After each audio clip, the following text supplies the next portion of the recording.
बिहार भूमि सर्वेक्षण 2024 जमीन के असल मालिक को कैसे मिलेगा हक, जानिए पूरी जानकारी। बिहार में भूमि सर्वेक्षण की प्रक्रिया एक बार फिर शुरू हो गई है और इसे लेकर लोगों के बीच कई तरह की चिंताएं और सवाल उभर रही हैं। ये प्रक्रिया राज्य सरकार द्वारा जमीन के रिकॉर्ड को अपडेट करने और सही व्यक्ति को उसकी जमीन का हक दिलाने के उद्देश्य से की जा रही है। भूमि विवादों के बढ़ते मामले को देखते हुए सरकार ने यह कदम उठाया है ताकि भविष्य में इन विवादों को कम किया जा सके। क्या है बिहार विशेष भूमि सर्वेक्षण 2024? बिहार विशेष भूमि सर्वेक्षण 2024 का उद्देश्य राज्य में भूमि विवादों को समाप्त करना और जमीन के असल हकदारों को उनकी जमीन का स्वामित्व सुनिश्चित करना है। यह सर्वे जमीन के रिकॉर्ड को अपडेट करने और सभी जमीन मालिकों को अपनी जमीन पर दावा प्रस्तुत करने के लिए प्रेरित करता है। इस सर्वेक्षण के तहत सभी भूमि मालिकों से उनकी जमीन से संबंधित कागजात जैसे खाता नंबर,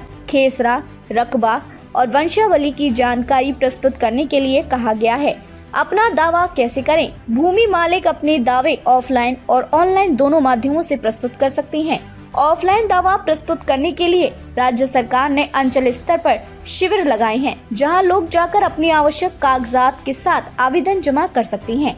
जो लोग शिविर में नहीं जा सकते वे बिहार सरकार की वेबसाइट dlrs.bihar.gov.in पर जाकर आवेदन कर सकते हैं। किन कागजातों की आवश्यकता होगी? भूमि सर्वेक्षण के दौरान दावा प्रस्तुत करने के लिए प्रपत्र 2 और प्रपत्र 3A भरना होगा।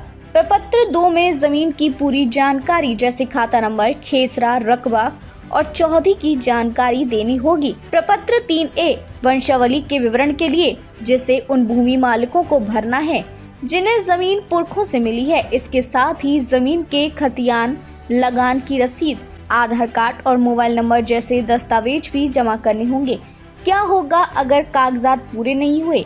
कई लोगों में डर है कि अगर जमीन से संबंधित कागजात पूरे नहीं हुए तो उनकी जमीन सरकार ले लेगी। हालांकि ऐसा नहीं है।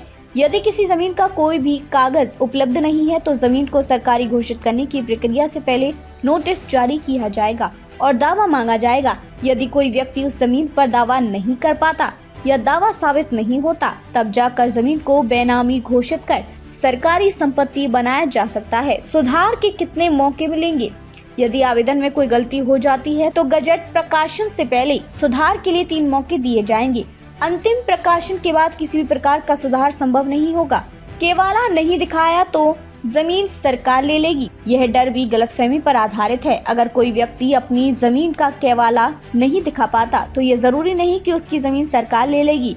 अन्य कागजात जैसे खतियान या लगान की रसीद भी मान्य हो सकती है। इसके बावजूद किसी भी विवादित स्थिति में सरकार अंतिम रूप से निर्णय लेने से पहले संबंधित पक्षों को उचित मौका देगी। जमीन सर्वे के दौरान संदेह रहना पड़ेगा। भूमि सर्वेक्षण के समय यह जरूरी है कि भूमि मालिक या उसका प्रतिनिधि जमीन पर उपस्थित हो ताकि सर्वेक्षण के दौरान कोई गलत जानकारी न दी जा सके। अगर कोई अन्य व्यक्ति गलत जानकारी देता है तो भविष्य में इससे समस्याएं उत्पन्न हो सकती हैं। बिहार सरकार का भूमि सर्वेक्षण का यह प्रयास राज्य में बढ़ते भूमि विवादों को कम करने के लिए एक महत्वपूर्ण कदम है। ये प्रक्रिया केवल कागजातों के आधार पर ही नहीं बल्कि लोगों की सहमति और प्रामाणिकता पर भी आधारित है। इसलिए भूमि मालिकों को चाहिए कि वे समय पर अपने दावे प्रस्तुत करें और सभी आवश्यक कागजात उपलब्ध कराएं। इसके बिना जमीन का विवाद सुलझाना कठिन हो सकता है और भविष्य में समस्या बढ़ सकती है। इसलिए अगर आपके मन में इस सर्वेक्षण से जुड़े कोई और सवाल या शंकाएं हैं तो आप dlrs.bihar.gov.in पर जाकर अधिक जानकारी प्राप्त कर सकते हैं या अपनी नजदीकी अंचल कार्यालय से संपर्क कर सकते हैं।